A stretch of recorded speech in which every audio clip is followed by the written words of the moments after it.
Have you ever had to write an obituary for a loved one and found it so hard to figure out just what to say? I'm going to share with you something I found on this video that can help you with writing the obituary for your loved one, as well as for your own self and making sure people have a lot to say about you when it's your turn. Now, one of the things I remember vividly that, in the 20 plus years we've been doing business, that it really just got under my skin, especially at the beginning of us working with families to help them to create memories of a lifetime, to share the life story of their loved ones, was when families would come to us and, they give us the photos, they give us, order of service and maybe a poem, and then we ask them for the obituary. And sometimes they have a hard time even just, that's like the last thing they want to do or put together. And the reason being is because they find it very hard to figure out exactly what to say about a loved one. And we've had some families come to us, and I kid you not, they have given us the life story, what we call reflections of life, scratched down on a napkin or on a short piece of paper, or they just give us bits of information and ask us to fill in the meat of it to make the story sound better, which is something that we can do. But when I first started experiencing that, and it's happened several times at this point, it was just really shocking. It was discouraging to me to see how people, and these are not like just for young people, this is for people that have lived years and years and years, yet it was hard for people to figure out exactly what to say when sharing their life story.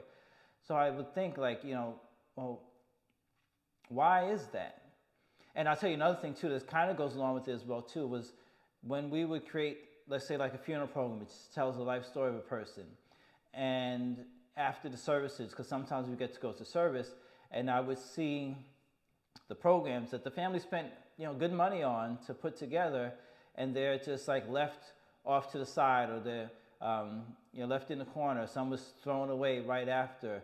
And again, for me, I was like, why? This is a person's life. They have a story. Every life does matter. But why are we not treasuring, or why is this story so hard to be either shared, or why are we not valuing this story? So it made me think about a couple of things which I'm going to share with you on this video. And again, like I said, this may help you if you have to write an obituary for your loved one, or even for all of us, because we're all going to eventually leave this earth, and there's going to be a story that's going to be told. There's a story that's being told about us right now, but there's going to be a story told once we leave. So how can we make the best story possible when we leave here?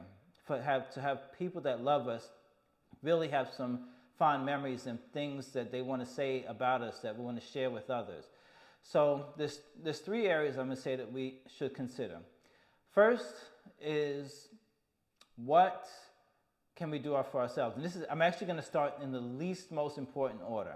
What do we do for ourselves? What do we do that matters for ourselves? What activities do we enjoy? What pastimes are we involved? What kind of recreational activities do we do? Things that we like to do, any hobbies, any interests. I put it on the list. It's definitely something to consider.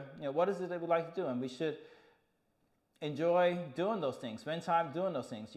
Take times away where we have to just, whether it's, golfing, or I enjoy riding a bicycle. I enjoy bike riding. I introduced that a couple years ago. Enjoy fishing at times as well too. You can go into gardening. I know my wife enjoys doing, not necessarily gardening like that, but she does like the vegetables and things like that. So what is it that we like to do for ourselves? That's the first area. Secondly is, what do we enjoy doing for others? And this is important, because it's not just always about what do we do for ourselves, but really what do we do for other people? Because these are the stories actually that will last and that people will remember. Not that you accomplished this for yourself. You drove around in a Lamborghini, you drove around in a Benz, you got to these different accolades or what have you. Yes, it may be impressive and it may actually help to build your ego, but the things that people really going to remember is what did you do for other people. Two stories I'm going to tell really quickly. One, when I actually, this point really hit home, was I was at a funeral of a very prominent person. And I actually was there with other people that were around them, and they were talking after the services. And one person was saying about how they accomplished all these things. They made all these purchases. They bought like a bus. They did a bunch of things. But this person was talking, saying, but they didn't take any of this with them. And they were saying that it was such a shame that they got all this stuff, but they didn't get to take these things with them. And that is so true, that all the things that you can get for yourself, once you're gone, if it was for you, then no one else enjoys it. On the flip side, when I say, what did you do for other people? And there was this, I'll tell you about my dad. When he made this transition, I actually had to visit the cemetery that he's buried at, along with my mom, several years after. This is quite a few years afterwards. And they were talking about my father in ways I had no idea. They were just talking so highly of him, about what he did. He used to come there to visit my mom because she was buried there as well before, and how he used to talk to the people there, and how he would even, I think, bought like breakfast or things like that for them, and how he made them feel.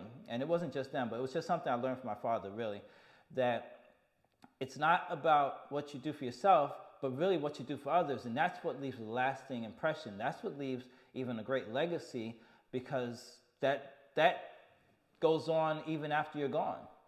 Remember, the things that we do for ourselves, once we're gone, then no one else is there to enjoy it. But the things that we can do for other people, they're there to tell the story about how we made them feel. How did we impact their lives? So that's the second thing. First thing is what we do for ourselves. Second thing is what can we do for others? This is what helps to build your story. And actually, if you're writing someone else's story, consider these things as well too.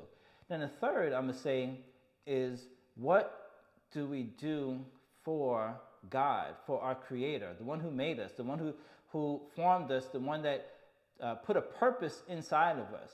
So not just for ourselves, not just for others, but also with a mindset of thinking about, well, what can we do for the Lord? The scripture says, what can I render unto the Lord for all of his benefits? So I'm not going to go into it further in this video here. I just want to plant that seed in your mind to start thinking about these things. It's not just, yes, for yourself is good. That's a piece of it, but small piece. The least important is that we're starting with. Secondly, what can you do for others?